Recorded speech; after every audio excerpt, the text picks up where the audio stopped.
En vérité, la Sainte Vierge descendait du ciel une troisième fois, fidèle à sa promesse, pour s'adresser à ses confidents. Et elle savait ce qu'ils avaient dans le cœur. Lucie avait rencontré le prêtre de la paroisse, qui lui avait dit peut-être que ces apparitions sont mauvaises et sont l'œuvre du diable. Et Lucie avait été sermonnée par ses parents parce que le terrain de la Cova d'Airia était le terrain qui donnait le plus de légumes. Et voici que ce terrain n'était plus exploitable à cause des apparitions et que tous riaient de la famille. Alors, avec une tendresse infinie, Marie, comme une mère penchée sur ses petits-enfants malades, pose un regard triste sur Lucie comme pour lui dire « C'est moi, je viens du ciel ». En enfer, il n'existe pas de blancheur, pas de lumière. Il ne s'y trouve aucune bonté, aucune douceur. Lucie demeurait absorbée dans sa contemplation comme en extase. Alors Jacinthe intervint. « Allons, Lucie, parle. Ne vois-tu pas qu'elle est déjà là et qu'elle veut te parler ?» Humblement, comme pour implorer son pardon, après avoir douté d'elle, Lucie demanda une fois de plus. « Que voulez-vous de moi ? Je veux que vous veniez ici le 13 du mois qui vient, que vous continuiez à réciter le chapelet tous les jours, en l'honneur de Notre-Dame du Rosaire, pour obtenir la paix du monde et la fin de la guerre, parce qu'elle seule pourra vous secourir. » Lucie, pensant à sa mère, pensant à tous, dit « Je voudrais vous demander de nous dire qui vous êtes, et de faire un miracle afin que tous croient que votre grâce nous apparaît. »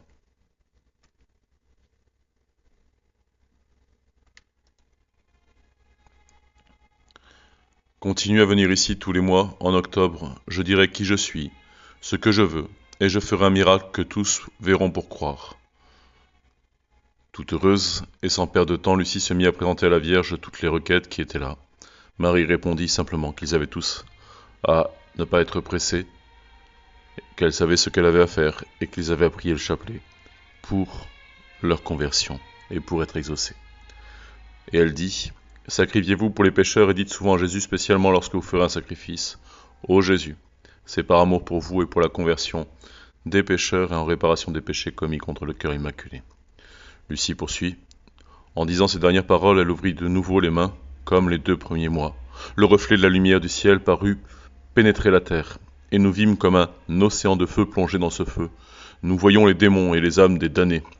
Celles-ci étaient comme des braises transparentes, noires ou bronzées.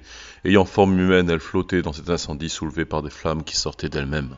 Avec des nuages de fumée, elles retombaient de tous côtés, comme les étincelles dans un grand incendie, sans poids ni équilibre, au milieu des cris, des gémissements de douleur, de désespoir. J'étais pleine de frayeur et j'ai dû crier. Le démon se distinguait des âmes damnées par des formes horribles et répugnantes d'animaux effrayants, inconnus, mais transparents comme de noirs charbons embrasés. Cette vision ne dura qu'un moment grâce à notre bonne mère du ciel qui, à la première apparition, nous avait promis de nous emmener au ciel, sans quoi je crois que nous serions morts d'épouvante et de peur. Effrayés, pour demander secours, nous levâmes les yeux vers Marie. Marie nous dit alors, « Vous avez vu, l'enfer où vont les âmes des pauvres pécheurs. Pour les sauver, Dieu veut établir dans le monde la dévotion à mon cœur immaculé. Si l'on fait ce que je vous dis, beaucoup d'âmes seront sauvées et l'on aura la paix. La guerre va finir, mais si l'on ne cesse d'offenser Dieu, sous le règne de Pie XI, on commencera un autre. Quand vous verrez une nuit illuminée par une lumière inconnue, sachez que c'est grand signe que Dieu vous donne, qu'il va punir le monde de ses crimes, et par le moyen de la guerre, de la famine et des persécutions contre l'Église et le Saint-Père. Pour empêcher cela, je viendrai demander la consécration de la Russie à mon cœur immaculé, et la communion réparatrice des samedis du mois. Si l'on écoute mes demandes, la Russie se convertira, et on aura la paix. Sinon, elle répandra ses erreurs à travers le monde, provoquant des guerres et des persécutions contre l'Église. Les bons seront martyrisés, le Saint-Père aura beaucoup à souffrir, plusieurs nations seront anéanties. Nous vîmes à gauche, de Notre-Dame un peu plus haut, un ange avec une épée de feu, à la main gauche. Et cette épée scintillait et mettait des flammes qui paraissaient devoir incendier le monde. Mais Marie s'écria, « Pénitence, pénitence, pénitence !» L'ange désigna la terre d'une voix forte, « Pénitence, pénitence, pénitence, pardon !» Et Marie tendait sa main. Nous vîmes dans la lumière immense qui est Dieu, quelque chose de semblable à l'image qui renvoie un miroir, quand une personne passe devant. Un évêque vêtu de blanc, Nous eûmes le pressentiment que c'était le Saint-Père. Plusieurs autres évêques, prêtres, religieux et religieuses gravissaient une montagne escarpée au sommet de laquelle était une grande croix de tronc brut, comme si elle était en chêne liège, avec l'écorce. Le Saint-Père, avant d'y arriver, traversa une grande ville, à moitié en ruine, à moitié tremblant d'un pas vacillant, affligé de douleur et de peine. Il priait pour les âmes des cadavres qu'il trouvait sur son chemin. Parvenu au sommet de la montagne, prosterné à genoux au pied de la grande croix, il fut tué par un groupe de soldats qui lui tirèrent plusieurs coups de flèche. Et de la même manière moururent, les uns après les autres, les évêques, les prêtres religieux, religieuses et divers laïcs, des messieurs et des dames de rang, de conditions différentes. Sous les deux bras de la croix, il y avait deux anges, chacun avec un arrosoir de cristal à la main, dans lequel il recueillait le sang des martyrs, et avec lequel il arrosait les âmes qui s'approchaient de Dieu. Cette vision constitua la troisième partie du secret de Fatima. La première est la vision de l'enfer, la deuxième se rapporte à la nécessité vitale de la dévotion au cœur immaculé. Marie, ce jour-là, nous donne ainsi de découvrir qu'à la fin mon cœur triomphera. Le Saint-Père me consacrera la Russie qui se convertira, et il sera donné au monde un certain temps de paix. Au Portugal se conservera toujours le dogme de la foi. Cela ne le dit à personne, à François, oui, vous pouvez le dire.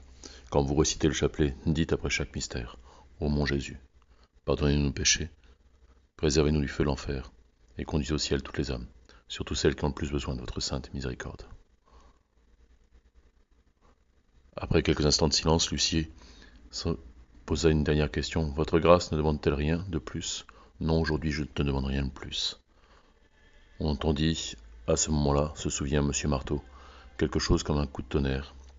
L'arceau tombe à terre, et Lucie dit, elle s'en va, elle s'en va. Après quelques instants, on ne la voit plus déjà. Je tirai de cela aussi une grande preuve.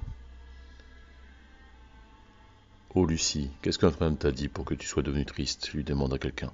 C'est un secret, répondit-elle. Alors un ingénieur était présent sur les lieux, et il prit dans sa voiture les enfants pour les ramener au Valigno.